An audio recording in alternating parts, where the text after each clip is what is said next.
நமஸ்தே, hi all.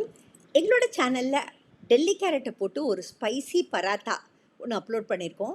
ஜென்ரலாக நம்ம யூஸ்வலாக குழந்தைங்களுக்கு வந்து டிஃபன் பாக்ஸ் எல்லாம் வைக்கிறச்சே ஒரு சப்பாத்தி வைப்போம், சம்டைம்ஸ் அதுக்கு வந்து ஒரு சப்ஜி வைப்போம், அல்லது ஏதாவது ஒரு கூட்டு வைப்போம், ஒரு சைட் டிஷ் வைப்போம். ஸோ சம்டைம்ஸ் வந்து when we are hard press for time எல்லாத்தையும் ஆல் இன் ஒன்னாக போட்டு இந்த மாதிரி ஒரு பராத்தாவா, அதாவது வெஜிடபிள் பேஸ்டு பராத்தாவா நம்ம தயாரித்து கொடுக்கறச்சே ஒன் பேக்கிங் வந்து ரொம்ப ஈஸியாகிடுது. அண்ட் குழந்தைங்க சம்டைம்ஸ் பார்த்தோன்னாக்கா சப்பாத்தியோட ஒரு வெஜிடபிள் வைக்கிறச்சு சப்பாத்தி மாத்திரம் சாப்பிட்ருப்பாங்க, பட் வெஜிடபிள் அப்படியே திரும்பி வந்துடும்.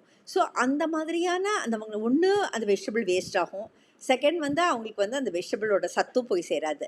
ஸோ இந்த மாதிரி நம்ம வந்து ஒரு கேரட் பராட்டாவாக அதை தயாரித்து நம்ம கொடுக்கறச்சு அவங்களுக்கு வந்து அது வந்து ஈஸியாக எடுத்தும் சாப்பிட முடியுது, அந்த நியூட்ரிஷனும் அவங்களுக்கு போய் சேருது.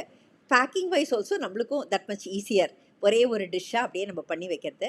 ஸோ இந்த டேர்ம்ஸில் நிறையா நம்மளோட இந்தியன் ஸ்பைசஸ், அதாவது மஞ்சத்தூள்லேருந்து சிவப்பு மிளகாய் தூள்லேருந்து தனியா சீரகத்தூள்லாம் போட்டு ரொம்ப ரொம்ப ஃப்ளேவர்ஃபுல்லாக ஒரு டெல்லி கேரட்டை போட்டு நாங்கள் வந்து எங்களோட சேனலில் டெல்லி கேரட் ஸ்பைசி பராத்தா அப்படிங்கிற டிஷ்ஷை அப்லோட் பண்ணியிருக்கோம். கண்டிப்பாக போய் பாருங்கள். அண்ட் இதை வந்து செஞ்சு குழந்தைங்களுக்கும் டிஃபன் பாக்ஸில் கண்டிப்பாக வைங்க, அவங்க ரொம்ப என்ஜாய் பண்ணுவாங்க. Thank you all.